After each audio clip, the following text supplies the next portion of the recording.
Bamni false থেকে আসার পথে এই আদিবাসী শিল্পীর গান এবং বাজনা।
এই যন্ত্রটার নাম কি আছে?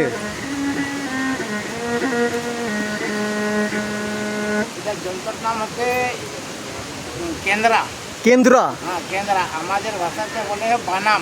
বানাম? হ্যাঁ আমাদের ভাষাতে বলা হয় বানাম, আর এমনিতে বলা হয় ভালো ভাষায় বলা হয় কেন্দ্রা। তো এটা নিজে তৈরি করেছো না? নিজে তৈরি করেছি। আচ্ছা, এই দুটো তার? তারটা আমি বাজার থেকে কিনেছি। এটা কি গিটারের তার? হ্যাঁ গিটারের তার। আচ্ছা, ব্যঞ্জনের তার, এই গিটারের তার বলে দুটো। আর এটা হচ্ছে এই যে চুলটা, এটা ঘোড়ার চুল বলে। ঘোড়ার চুল? হ্যাঁ লেজে ঘোড়ার চুল লম্বা লম্বা হয়। আচ্ছা, ঘোড়ার চুল যে এটা বাজানো যায় না। এই ঘোড়ার সেই ছটটা কি তুমি তৈরি করেছো? ছটটা এটা আমি তৈরি করেছি, এই চুলটা আমি নিয়েছি বাজারে। আচ্ছা, এই বাজারে এই চুলটার দাম আছে মোটামুটি 300-350 টাকা। ওইটুকু ফুলের দাম? ওই চুলের দাম? হ্যাঁ। তো এইটা যে করেছো এটা কতদিন চলছে তোমার? এটা মোটামুটি আমার চুলটা 2-3 বছর চলে যাবে। এটা নষ্ট হবে না। আর এই যন্ত্রটা কত পুরনো তোমার? এটার আমার মোটামুটি 98 সালের। 98 সালের যন্ত্র?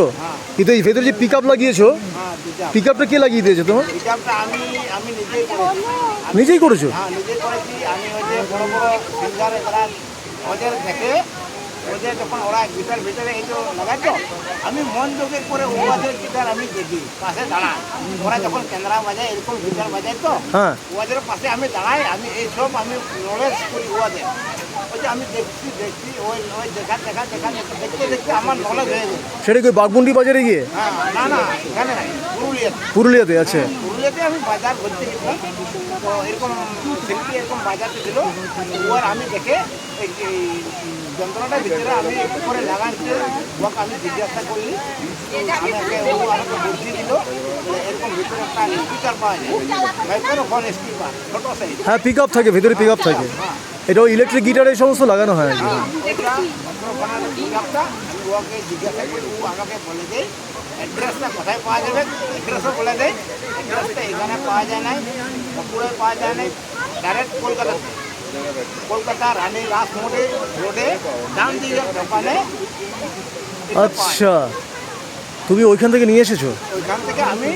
তাহলে ওইটা একটু পেছনটা একটু দেখাও তো, কী করে তুমি ওটাকে ইয়ে করেছো? তিনটা ঠান্ডা আছে। হ্যাঁ। এটাতে ওই যে ভিতরে আওয়াজ হচ্ছে, এটা কিছুটা এদিকে থেকে বাইরে আসে। আচ্ছা, আর এই যে এই লাঠি, এটা তো বাঁশির মনে হচ্ছে নাকি? এটা ওই বাসি নয়, এই যে কারেন্ট তারে যেটা ওই অ্যালুমিনিয়ামটা, ওই ইয়েটা ফাইবারের পাইপটা? হ্যাঁ। ফাইবারের পাইপটা। আর এটা কাঠ বলে। এটা কাঠ। আর এটাও ওই যে কাঠ, এটা ওই আমাদের জঙ্গলের যেটা আমরা বলি এখন গাছ, সেটাও এখন গাছ বলি না? এখন গাছ? হ্যাঁ। এখন গাছে বিয়ে বাড়িতে আমরা মালা বানাই। হ্যাঁ। বিয়ে বাড়ির ওই কাঠটা মোটা করে ছিল, ওটা আমি গাছটা ঝুলে থেকে মেশিনে। তাহলে ভেতরে খোলটা তুমি ভেতরে তৈরি করলে নাকি? খোলটা ভিতরে তৈরি করেছি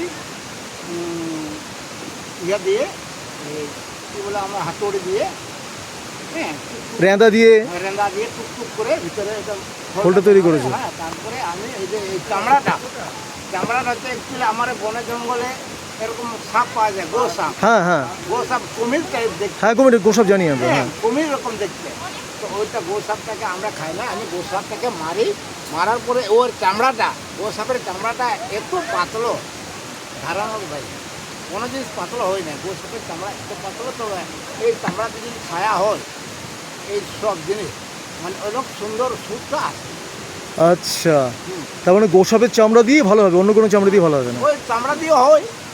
তা তুমি যে 98 সালে তৈরি করেছো, মানে এটা আজকে 27 বছর হয়ে গেল, হুম, তো তৈরি করতে তোমার কতদিন লেগেছে সময়টা? মোটামুটি আমার মোটামুটি 15 দিন। 15 দিন লেগেছে। হ্যাঁ। আর তৈরি করার পর থেকে আর এই তার পাল্টানো ছাড়া আর কিছু করতে হয়নি, তাই তো? না না, বাহ, এটা আমার খরচা পড়েছে মোটামুটি 2500 টাকা। সেই সময়? সেই সময় 2500 টাকা পড়েছে, এখন 2500 টাকা পড়বে। সেই সময় মোটামুটি আমার খরচা পড়েছে 1200-1300।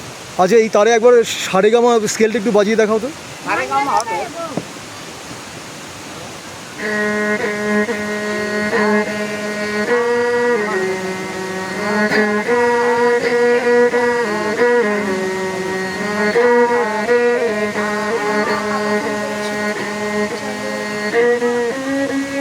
ঠিক আছে, ঠিক আছে, ঠিক আছে। আর এটা কত প্রাইস? আচ্ছা, এটা দাম কত?